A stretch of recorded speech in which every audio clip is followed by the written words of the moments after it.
મનપાનું પાપ અને અબોલો માટે અભિશાપ।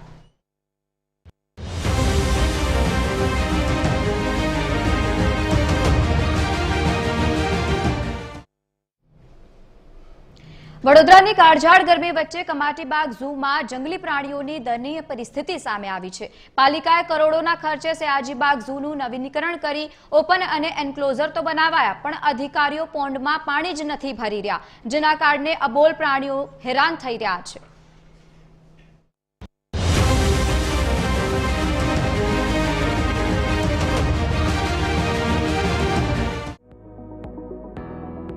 કરોડોનો ખર્ચ અને સુવિધા શૂન્ય, અધિકારીઓનું બેજવાબદાર વલણ, પશુઓ અને પ્રવાસીઓ હેરાન પરેશાન। વડોદરામાં 40 થી 43 ડિગ્રી તાપમાન સાથે ગરમીનો પ્રકોપ વધ્યો છે, ત્યારે સામાન્ય જનની જેમ પશુઓ પણ ગરમીથી પરેશાન છે। ઝૂમાં પ્રાણીઓની આ દશા માટે ઝૂ વિભાગના જાડી ચામડીના અધિકારીઓ એસી ઓફિસમાં બેસે છે, પણ પ્રાણીઓ તેમજ સહેલાણીઓ માટે પાણી, વોશરૂમ જેવી સામાન્ય સુવિધાઓ નથી કરી શકતા। અને ક્યાંના અમે પાણી માટે બી તરસ લાગી છે। છોકરાઓને બોટલ તો લઈને આવ્યા હતા પણ ખાલી થઈ ગઈ છે, અને પાણી માટે છોકરાઓને હવે પાણી શોધીએ છે, ઠેઠ બહાર જવું પડે। અહીંયા ના પાણી દેખાયું નથી, અહીંયા ના દેખાતું નથી, અને વોશરૂમ માટે પણ પ્રોબ્લેમ થઈ રહી છે।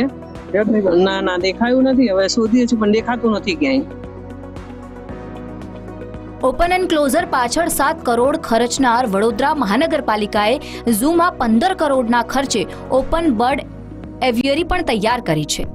સહેલાણીઓ માટે આકર્ષણ વધારવા પાલિકાએ કરોડો તો ખર્ચી નાખ્યા, પણ 22 કરોડ રૂપિયા ખર્ચ્યા બાદ પણ પ્રવાસીઓને હાલાકીનો સામનો કરવો પડી રહ્યો છે।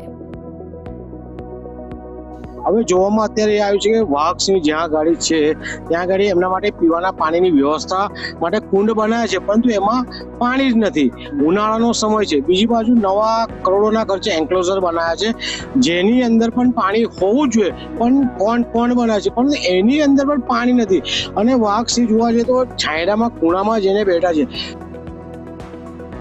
ઝૂમાં પ્રાણીઓની દયનીય સ્થિતિ અને સહેલાણીઓને પડતી હાલાકી બાબતે પ્રાણી સંગ્રહાલયના ક્યુરેટર પ્રત્યુષ પાટણકરને પૂછ્યું તો આ બેજવાબદાર અધિકારીએ નીતિ નિયમોને આગળ ધરી પોતાની જાતને સાચી સાબિત કરવાનો પ્રયાસ કર્યો હતો, પણ સુવિધાઓ બાબતે પૂછતા પાટણકરને પરસેવો વળી ગયો હતો।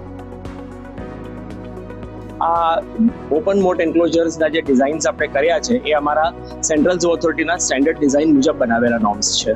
ઓપન મોટના 2 પ્રકાર આવે છે, ડ્રાય મોટ અને વેટ મોટ। આપણે વેટ મોટ ડ્રાય મોટના ડિઝાઇન્સ કર્યા છે, કારણ કે આપણા ત્યાં એમ બી પાણીની તકલીફ છે, અને પાણીના તકલીફના કારણે આપણે એટલી બધી લક્ઝરી નથી કે આપણે મોટ્સની અંદર એટલા હ્યુજ વોલ્યુમ ઓફ વોટર આપણે એમાં આપી શકીએ। વેટ મોટ જ્યાં કરાય ત્યાં વેટ મોટ કરી શકાય છે।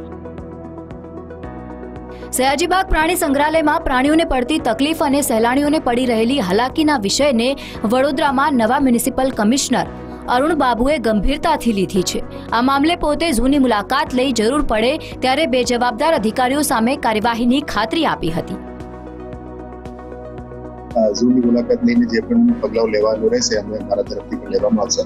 મેં ટીમને પણ સૂચના આપું છું કે આવનારા ટુરિસ્ટ અને વિઝિટર્સ માટે પણ કંઈ તકલીફ ના પડે, એના માટે પૂરું જે પણ પગલાઓ લેવાના છે કોર્પોરેશન તરફથી અમે કરી રહ્યા છીએ। વડોદરામાં આવેલું 146 વર્ષ જૂનું વિખ્યાત સયાજીબાગ ઝૂ દેશ વિદેશમાં જાણીતું છે, જેને જોવા માટે વિદેશથી પણ સહેલાણીઓ આવે છે, પણ તેમાં જો પાણી અને બાથરૂમ જેવી પાયાની સુવિધા ન હોય અને પ્રાણીઓ માટે પણ પાણીની વ્યવસ્થા ન હોય તો પાલિકાના સત્તાધીશો સામે સવાલ ઉઠવા સ્વાભાવિક છે।